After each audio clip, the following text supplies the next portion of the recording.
कृष्ण। तीसरा अध्याय कामनाओं के अनुसार विभिन्न देवताओं की उपासना तथा भगवत भक्ति के प्राधान्य का निरूपण। श्री सुखदेव जी ने कहा, परीक्षित, तुमने मुझसे जो पूछा था कि मरते समय बुद्धिमान मनुष्य को क्या करना चाहिए, उसका उत्तर मैंने तुम्हें दे दिया। जो ब्रह्म तेज का इच्छुक हो वह बृहस्पति की, जिसे इंद्रियों की विशेष शक्ति की कामना हो वह इंद्र की, और जिसे संतान की लालसा हो वह प्रजापतियों की उपासना करे। जिसे लक्ष्मी चाहिए वह माया देवी की, जिसे तेज चाहिए वह अग्नि की, जिसे धन चाहिए वह वस्तुओं की, और जिस प्रभावशाली पुरुष को वीरता की चाह हो उसे रुद्रों की उपासना करनी चाहिए।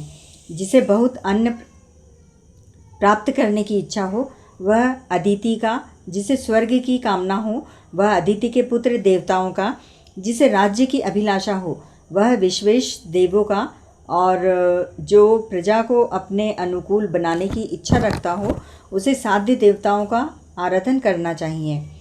आयु की इच्छा से अश्विनी कुमारों का, पुष्टि की इच्छा से पृथ्वी का, और प्रतिष्ठा की चाह हो तो लोकमाता पृथ्वी और धो आकाश का सेवन करना चाहिए।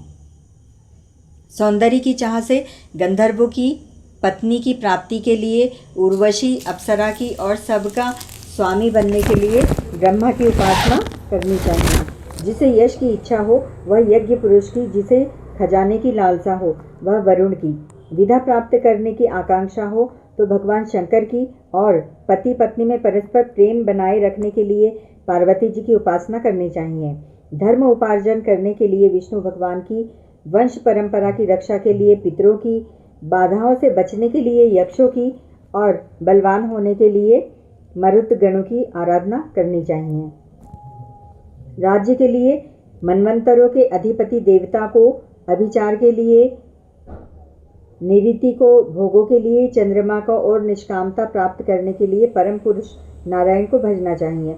और जो बुद्धिमान पुरुष है वह चाहे निष्काम हो, समस्त कामनाओं से युक्त हो अथवा मोक्ष चाहता हो, उसे तो तीव्र भक्ति योग के द्वारा केवल पुरुषोत्तम भगवान की ही आराधना करनी चाहिए। जितने भी उपासक हैं उनका सबसे बड़ा हित इसी में है कि वे भगवान के प्रेमी भक्तों का संग करके भगवान में अविचल प्रेम प्राप्त कर लें। ऐसे पुरुषों के सत्संग में जो भगवान की लीला कथाएं होती है उनसे उस दुर्लभ ज्ञान की प्राप्ति होती है जिससे संसार सागर की त्रिगुणमयी तरंगमाला के थपेड़े शांत हो जाते हैं। हृदय शुद्ध होकर आनंद का अनुभव होने लगता है। इंद्रियों के विषयों में आसक्ति नहीं रहती। कैवल्य मोक्ष का सर्वसम्मत मार्ग भक्ति योग प्राप्त हो जाता है। भगवान की ऐसी रसमयी कथाओं का चस्का लग जाने पर भला कौन ऐसा है जो उनमें प्रेम न करे। शौनक जी ने कहा, सूत जी, राजा परीक्षित ने सुखदेव जी की यह बात सुनकर उनसे और क्या पूछा। वे तो सर्वज्ञ होने के साथ ही साथ मधुर वर्णन करने में भी बड़े निपुण हैं। सूत जी, आप तो सब कुछ जानते हैं, हम लोग उनकी वह बातचीत बड़े प्रेम से सुनना चाहते हैं। आप कृपा करके अवश्य सुनाइए, क्योंकि संतों की सभा में ऐसी ही बातें होती हैं जिनका पर्यवसान भगवान की रसमयी लीला कथा में ही होता है।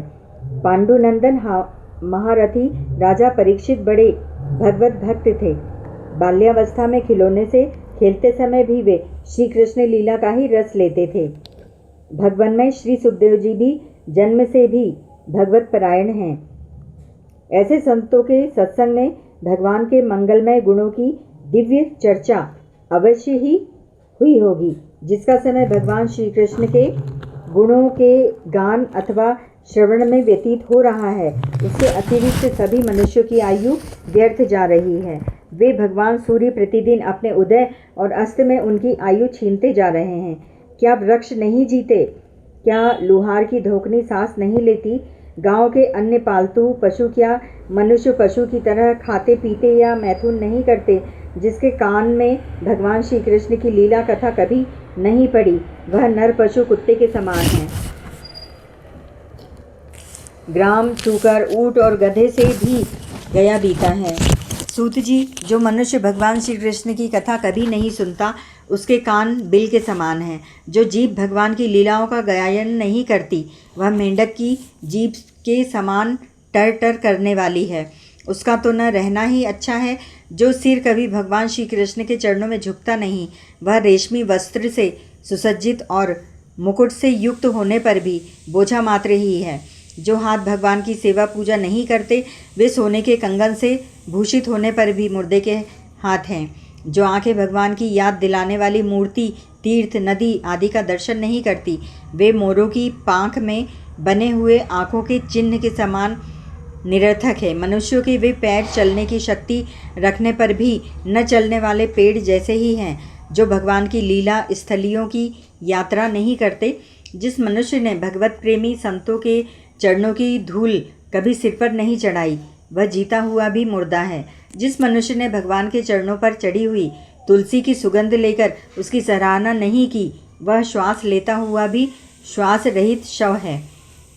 सूत जी, वह हृदय नहीं लोहा है, जो भगवान के मंगलमय नामों का श्रवण कीर्तन करने पर भी पिघल कर उन्हीं की ओर बह नहीं जाता।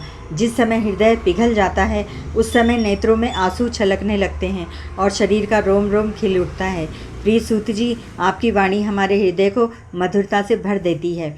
इसीलिए भगवान के परम भक्त आत्मविदा विशारद श्री सुखदेव जी ने परीक्षित के सुंदर प्रश्न करने पर जो कुछ कहा, वह संवाद आप कृपा करके हम लोगों को सुनाइए।